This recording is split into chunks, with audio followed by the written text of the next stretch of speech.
this dispensation about exposing the lies in religions.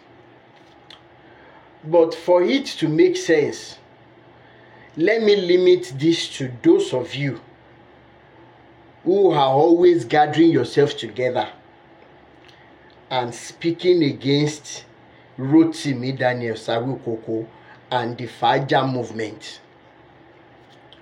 This is another one for you to consider, because there is just only one reason why you will shamelessly be on Ayeni's page or any other program where they are speaking against me. And that reason is because you lack IQ, you lack sense, you don't have conscience, and you are full of lies. And lastly, you don't have shame at all. I will explain. When you consider the story that happened between biblical God and Abraham concerning the destruction of Sodom and Gomorrah, and because of how Abraham was touched, he went to biblical God. Okay, biblical God, if you see so person, number of persons, we use spare Sodom and Gomorrah. Biblical God said yes, even though we don't know the person that recorded the conversation between Abraham and biblical God, but that is by the way. Abraham went to look for 80 people. He couldn't find. Then, ó wá padà wá. Ìwọ biblical God.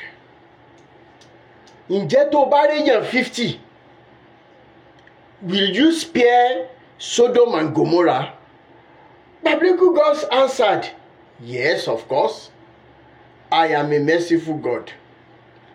Abraham left on his donkey. He went. They didn't tell us the yardstick for which Abraham was going to use to seek righteous people. That is another by the way.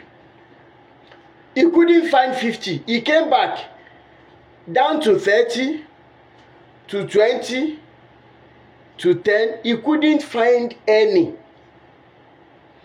But the biblical God told Abraham, kó tiẹ̀ wá jẹ́yọ ẹnìkan ni mo rí.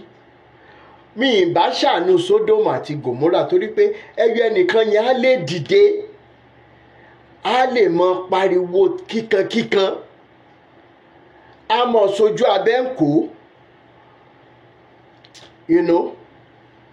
ṣùgbọ́n kò rẹ́yọ kan. And based on this promise pé tó ń bá rẹ́yọ kan, òun ò ní pa Sodom àti Gomorrah run, òun ò dárí ẹ̀ṣẹ̀ wọn jì wọ́n. Considering everything happening in Nigeria today, n tá à ń ṣe ní Nigeria lénìí, ó ti ju lọ́nà ọgbọ̀n, lọ́nà ọgọ́rùn-ún, lọ́nà ẹgbẹ̀rún, ó ti ju nǹkan tí wọ́n ṣe ní Sodom and Gomorrah lọ. Am I right?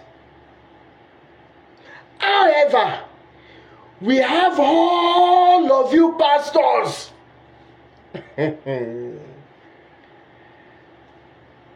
Awikoko is trying to stand in gap to say, biblical God, please, if I can see 80 pastors,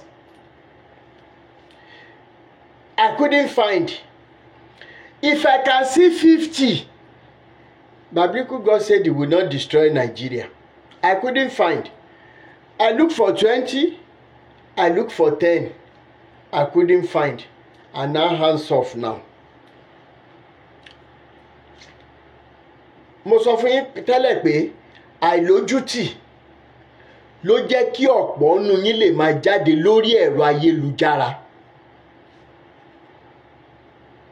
ẹ̀ ń bu ẹnu àtẹ́ lù mí kí àwọn èèyàn lè rò wípé ẹ fẹ́ràn Jésù. Ó ní wípé tí n bá rí ẹ̀yọ ẹnìkan péré báyìí, I will spare the lives. I will spare a nation. Olórí burúkú yín aláyé bàjẹ́ àṣìírè. Nínú gbogbo ẹ̀yin tẹ́ ń kóra pọ̀ jọ against Faja movement, against Rotimi Daniels Awikoko. Àdàbí tí a bá rí ìkankan nu yín, àdàbí tó jà ju èpò lọ, tó jẹ́ wípé kò mú orúkọ míì mọ́ orúkọ Jésù yẹn, tó jẹ́ wípé kì í ṣe pé torí ikùn ẹ̀ àti ọrọ̀ ayé lòun ṣe ń dìfẹ́ǹdì Jésù nìkan ló yà kù. Ṣùgbọ́n bẹ́ẹ̀ ṣe ń pín ogún lọ́gbọ̀n, láàdọ́ta, láàdọ́rin, lọ́gọ́rùn-ún against èmi Rotimi Daniels Awikoko and the Faja nation. Bẹ́ẹ̀ ṣe pọ̀ tó yẹn, tó bá jẹ́ pé torí ikùn yín lẹ ṣe ń dìfẹ́ǹdì Jésù, tó bá jẹ́ pé torí ọrọ̀ ayé ni, tó bá jẹ́ pé torí pé kẹ́ ẹ lè rán ọmọ lọ sílé ìwé torí pé ẹ fẹ́ ṣiṣẹ́, tó bá jẹ́ wípé kẹ́ ẹ lè kọ́lé aláràbarà, kẹ́ ẹ ra mọ́tò bọ̀gìnì, tàbí kó jẹ́ pé kán lè mọ ṣe ráńkà dédè sí yín nígboro lẹ ṣe ń takùn mí tíye pé bóyá ẹ ṣe nítọkàntara nítorí ìfẹ́ tẹ́ ẹ ní sí Jésù. Gbogbo ohun tó ń dùn lé ayé yín kó bẹ̀rẹ̀ sí ní parẹ́ báyìí. Aróko ìwọ́rọ́wọ́ rí tí pẹ́pẹ́yẹ bá tẹ̀dọ̀ yìí parẹ́ ni.